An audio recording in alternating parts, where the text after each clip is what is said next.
This morning I'm going to make some lilac honey. I've done and been outside harvesting some red bud blossoms, and later I'm going to harvest the bark from it too and make me a red bud bark tincture. But so far this morning I made a red bud tincture, and there it is. And I just need to label it and stick it away in a cool dark place for at least 8 weeks. I always go longer than 8 weeks, so that's just me. And then it'll be ready to strain. But back to the lilac honey, and I'm also making red bud honey too. Now what you're gonna do is, when your lilacs are in full bloom, and oh man, just to smell them, look how pretty they are. We have a lilac bush, a couple of them, but they don't get real big and they don't have a lot of them. But I seen them when I was riding by a while ago, and I was like, oh, I've got to get those.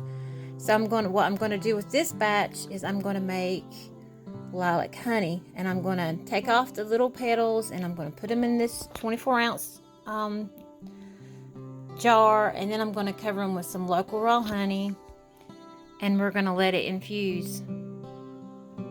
So I've got to get to pulling off the petals right now from my gathering just a while ago. So pretty, smells so wonderful.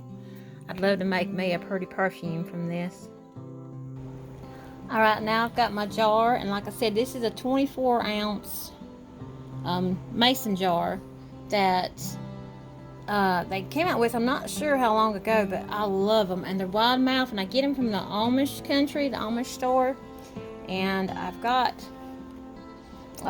a few cases of them, and I was thinking, I need these. I don't know why, but I need these, and I was thinking, now I know why I needed them, to make my infused honeys. So we're going to go ahead, and now since I got it full, about right there, that's plenty. I'm going to go ahead and fill it up with this honey.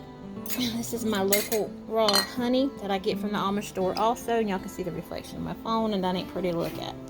So we're going to go ahead and just pour this on top of these beautiful, wonderful lilacs that are a gift from Yahuwah. They just smell so beautiful, and of course they have their remedial uses. I try to say remedial instead of medicinal, because to me remedial is an herb word instead of medicinal, but that's just me.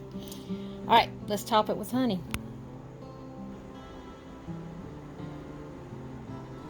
Now we're going to want to stop here for a second, and we're going to want to get that to kind of balance it out. It's going to eventually sink to the bottom,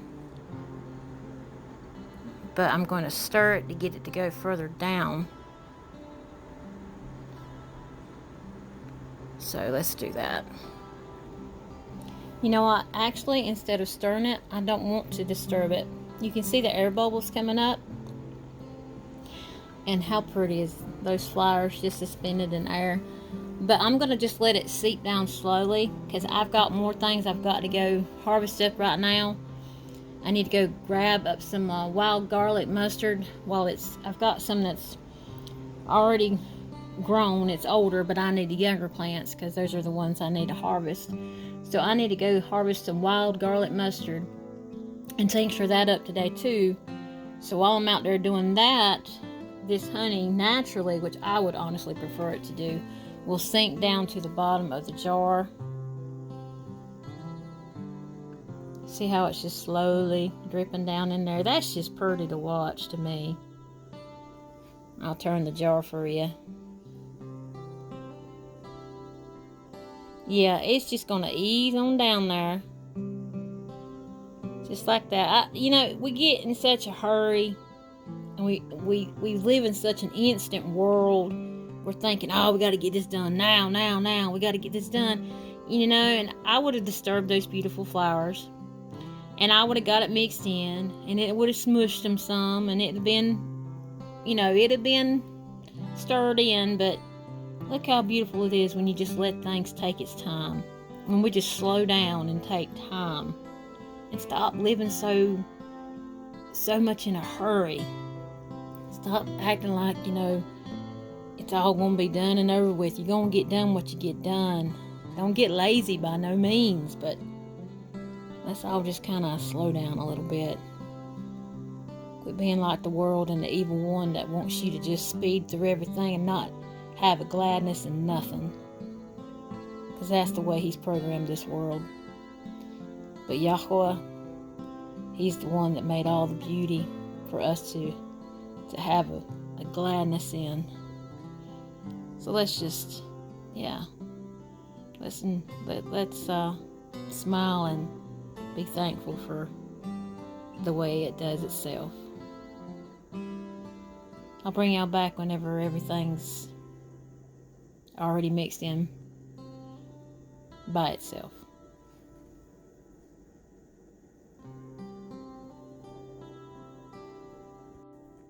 Alright, I came back, and to help it to reach the very, very bottom of the jar where the lilacs are on the bottom, you can tip your jar upside down, but make sure you got your lid on tight, okay? And just let it slowly, and it will be very slow, let it slowly just kind of seep through those violets. If I were to leave the camera there long enough, you could actually see the violets kind of just barely move.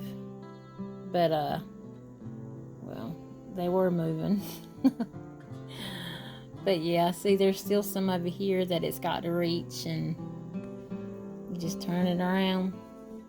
But the honey will eventually come up and swallow these, basically, and you'll all this air here, the honey will come right up here, and then you can flip it back over and then let it go back up your flowers. So yeah, kind of like right here. Now watch, you should see some air bubbles maybe come up. Let's see. Yep, here comes one right there. And those are just the air pockets that are in between the flowers. Wow, look at that. That's so cool. And then when that air pocket comes up, then it opens up where the honey can seep through the flowers. Whatever flowers you got in there, any air pocket that comes up, it just opens up a gateway for more honey to be able to just seep through. So that's how you make an herbal infused honey. You just gather your flower, just like this is the red bud tree from the red bud tree, red bud blossoms. This is lilac blossoms. I'm also going to be doing a wild violet infused honey again. I did that one year, and that helped a lot of folks with some crud and mess in their chest and stuff. It also helped with that. That was part of the remedy I gave to them. And it's very simple. And you can do this with dandelions. You can do this with any herbal flower that has, that has a wonderful use. Another day I'll let you know about the uses of lilac and the uses of redbud. But today I just wanted to show you how to make it. Now, of course, go on your own and look it up and see what lilac honey is great for, what redbud honey is great for, and make your own. Have this in your herbal cupboards, and it's just beautiful to just look at. All right, Shalom from Hill'Top Hollar, y'all. Halal'YAHUAH. Alright, one more thing. I keep on cutting myself short because I forget to tell y'all things. Whenever you flip it up and back up, side and down, right ways and up, you'll have a gap in there. Okay, so right where you see that gap, you want honey in that. So you're going to be, turning it upside down and right side up several different times within a short period of time to get that to seep through, and it's seeping through. But just take your lid off and just top it off, because it's got those air pockets keep on releasing, and it's opening up the more space for more honey.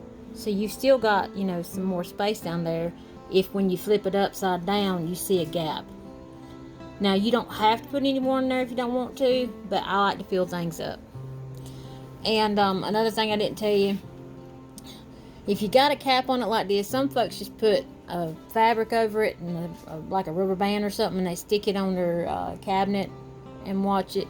Some people will dig into it as early as a day, but a lot of people let it go for a week. I'm the kind of person, I'm going to let this go for at least 8 weeks, like I do my tinctures. I want stuff fully infused. That's just the way I do it. Not everybody does it this way. I just like and prefer long infusions. So I meant to tell y'all that. So I'm going to take the lid off. I'm going to top it off, put the lid back on, and during every day, I'm going to flip it upside down and right side up, and I'm going to take the cap off to let any air out, because I don't want to keep air in there. So that's just something else to consider. And when you go to strain it, you can strain it or you can leave the lilac blossoms in there. That's completely your preference. If you strain it, it's a little bit messy, but it can be done and there's no big deal. There's no problem. And all these little flowers are going to eventually float to the top anyway. So they'll be easier to gather up. But you do want to strain those little flowers, and let the honey that comes from them put it back into this infused honey. Okay, I think I'm done this time. Y'all have a fine day. Shalom from Hill'Top Hollar. As always, Halal'YAHUAH.